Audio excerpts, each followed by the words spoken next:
madame Diédhiou na ñëw. waaw. collectif des détenus yi. kan Abdoulaye Diop kan mooy sa responsable koy wax. ok.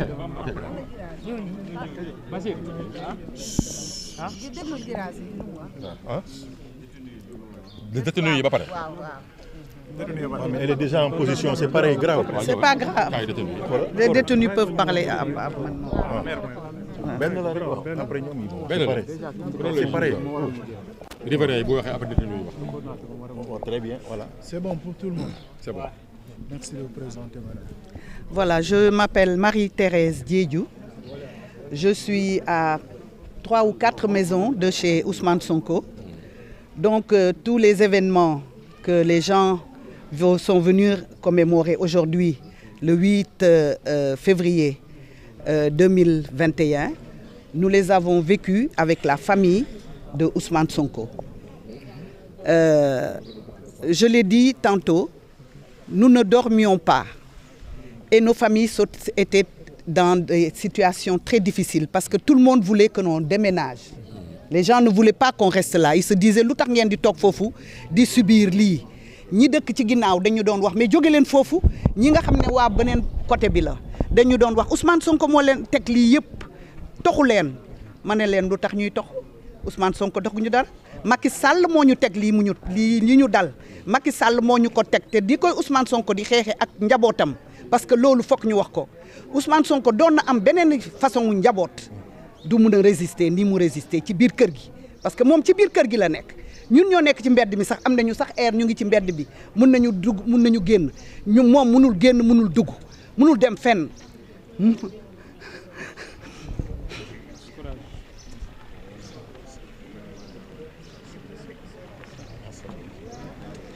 lii ñu daj waaye nag yàlla moo xam parce que xëy na il fallait que ñu daj chemin de croix bii pour am lii ñu am tey waaye ñun ñi nga xam ne ñun ay ndey lañu duñu nelaw guddi duñu nelaw bëccëg ñu am problème par rapport ak Ousmane Sonko am problème par rapport ak xale yi di jóge ci yeneen i gox di ñëw fii pour jàppale Ousmane Sonko pour bañ ne Ousmane Sonko du fi jóge xale waa Mermoz Sacré-Cœur yi ñëw ci jëkk fii la ñuy ñëw guddi 2 heures du matin 3 heures du matin boo ñëwee fii ñu ngi fii boo leen waxee lu ngeen fii def ñu ne dañu ñëw pour protéger PROS protection boobu ñu defal PROS moo indi lii tey bu xale yi yaafusoon tuuti comme ñun ni ñu yaafuse woon parce que ñun am na nu ñu doon taxawee li ñu def Mamadou Dia duñ ko def Mamadou Dia li ñu def Omar Blondin duñu ko def Omar Blondin détermination bi ngeen am yéen seen génération bii buñ ko amoon ñun kon am Sénégal changé na bu yàgg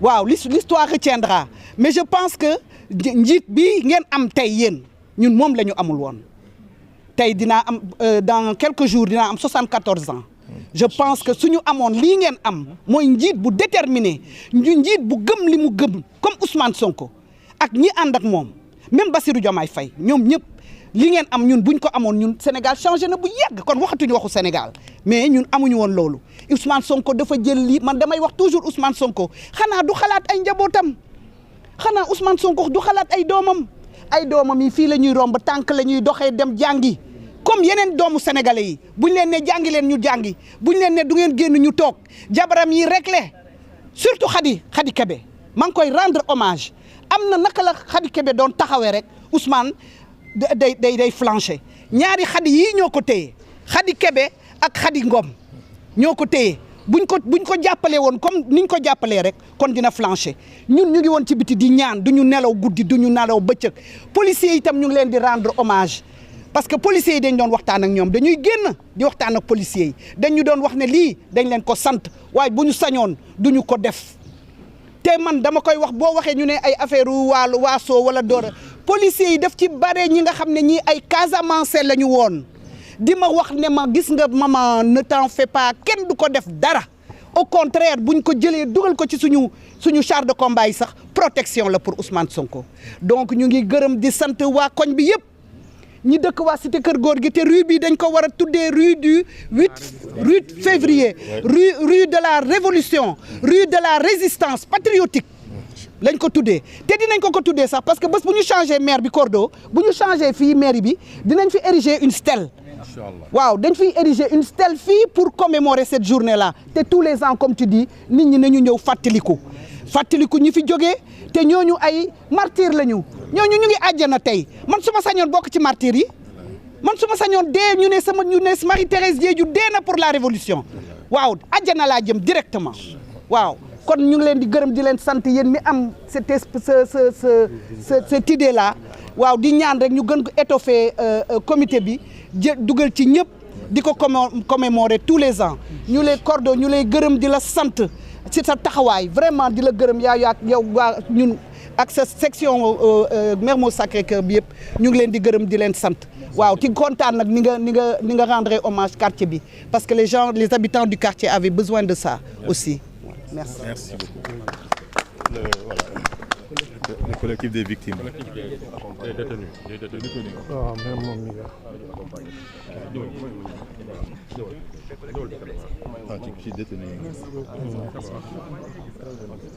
Bonjour, assalamu alaikum. Je salue tout le monde. Je m'appelle Abdoulaye Diène et je faisais partie des 19 détenus du 8 février du 8 février 2021.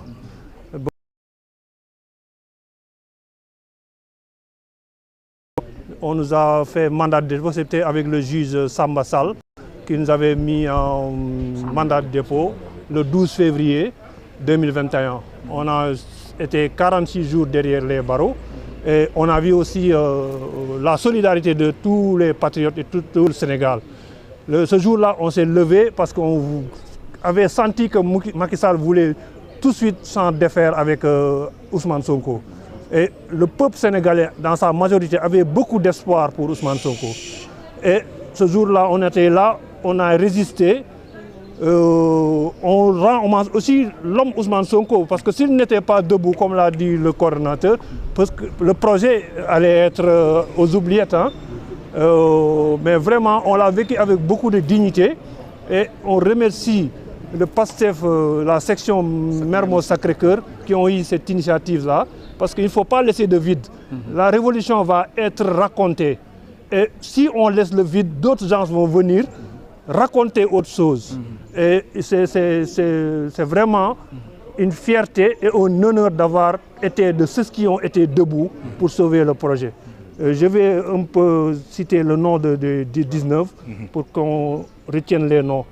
Il y a Mohamed Ndoye, Amadou Dé, Abdoulaye Faye, Mamadou Konté, Mor Niang, Pape Malick Seck, Laba Touré, Sékou Ndour, Omar Diouf, Ousmane Diop, Diomaye Diafat, Wando Cissé, Cheikh Bassirou Sané, Mamadou Sarr, Edouard Diatta, Mohamed Thiam, Noah Sambou, Ousseynou Dia et Abdoulaye Diène.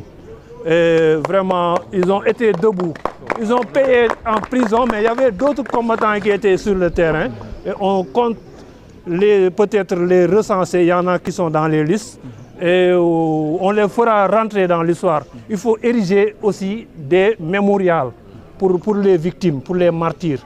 On y travaillera, Inch'Allah. J'aimerais avoir le ressenti que vous avez. Non seulement le projet est passé, mais aujourd'hui, on se rappelle de ces moments douloureux. En tant que victime, qu'est-ce que vous ressentez personnellement? Oui, parce qu'au début, c'était vouloir nous faire peur. En prison, les premiers jours, on nous a mis en paquetage. Après, ils ont un peu desserré l'étau, ils nous ont un peu dispatchés dans plusieurs chambres au Cap Manuel. Même les Abbas Fall et les Biram Souley, ils nous ont rejoints là-bas, on était dans la même chambre. Après, on a eu un traitement un peu allégé. On a eu aussi l'assistance de PASTEF qui nous ont envoyé beaucoup de choses derrière